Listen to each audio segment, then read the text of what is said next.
Oke guys, balik lagi di channel Wahyu Fadilah. Nah, kali ini kita akan ngebahas nih mengenai apa aja sih tanda-tanda oli itu udah harus diganti. Nah, kita akan kupas tuntas nih guys di video ini. Nah, jadi ada banyak sebenarnya tanda-tanda yang perlu kita ketahui sebagai pemilik kendaraan eh, dari kendaraan itu sendiri. Nah, poin yang pertama adalah kita harus tahu dulu nih eh, ciri-ciri oli itu harus diganti itu seperti apa. Nah, ciri-ciri oli yang harus diganti yang pertama adalah dari kondisi kekentalannya atau dari kondisi kehitamannya. Nah, kalau dia udah terlalu encer itu juga udah harus diganti. Nah, jangan sampai oli itu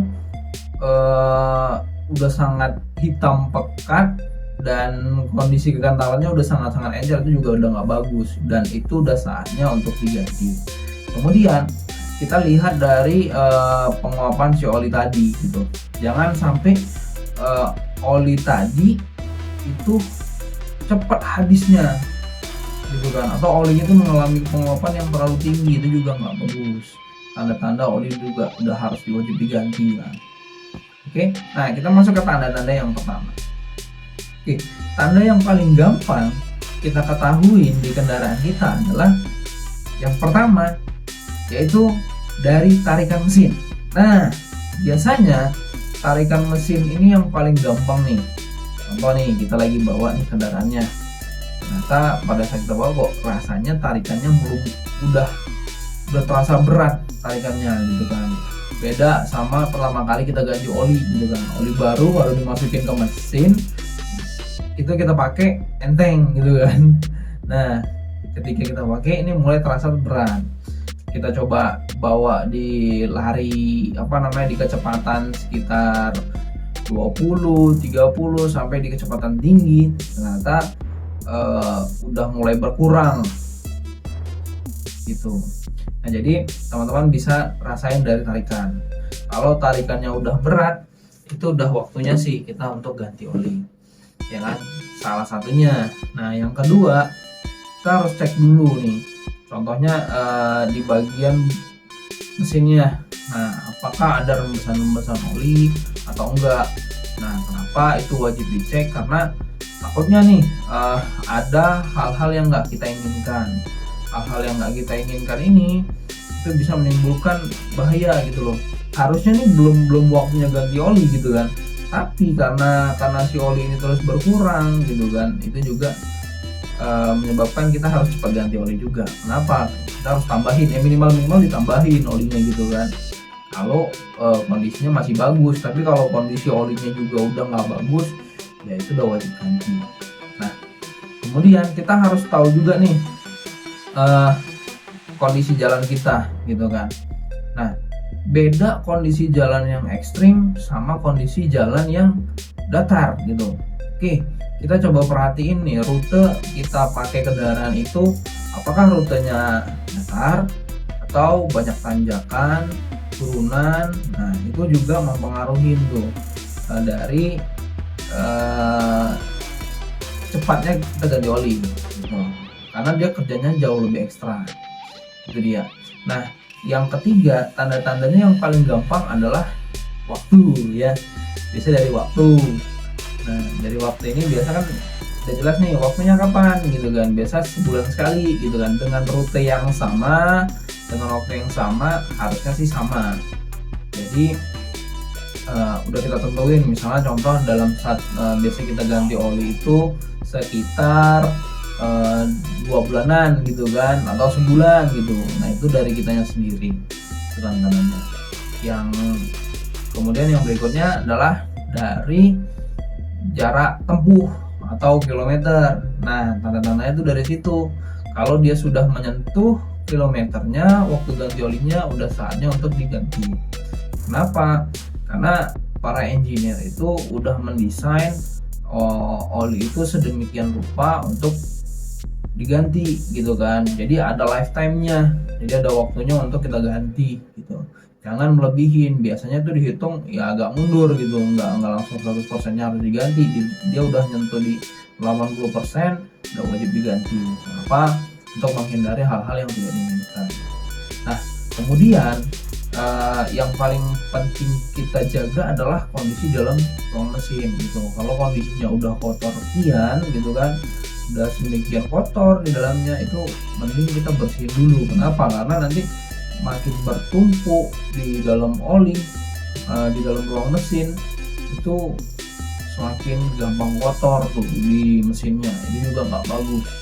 Jadi teman-teman harus tahu dulu nih kondisi dari si mesin ini.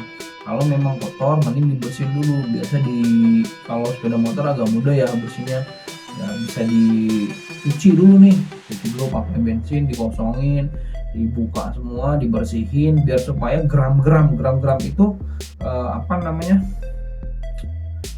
gram-gram itu akibat gesekan, jadi timbullah gram-gram ya, sisa-sisa itu tadi, benda-benda sisa gesekan tadi, itu namanya gram-gram. Nah jadi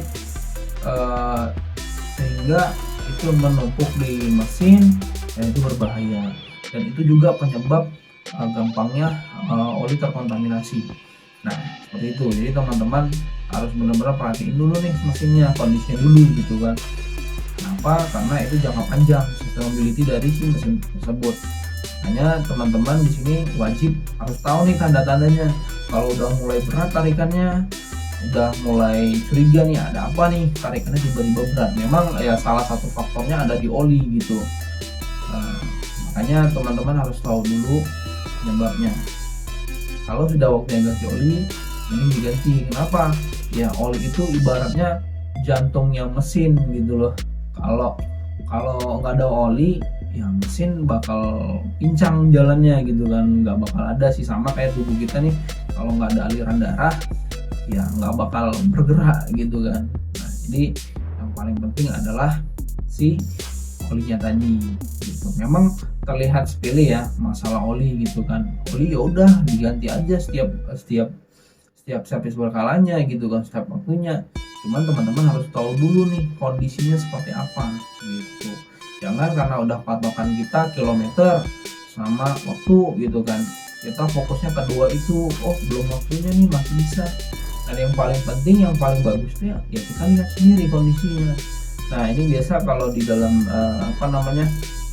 maintenance itu termasuk ke conditional maintenance. Kita harus lihat dulu nih conditional maintenance-nya gitu. Walaupun di situ kita udah terapin yang namanya preventive maintenance. Preventive maintenance itu ya servis berkala tadi gitu, rutin, perawatan rutin. Cuman kan itu angkanya udah ditetapin.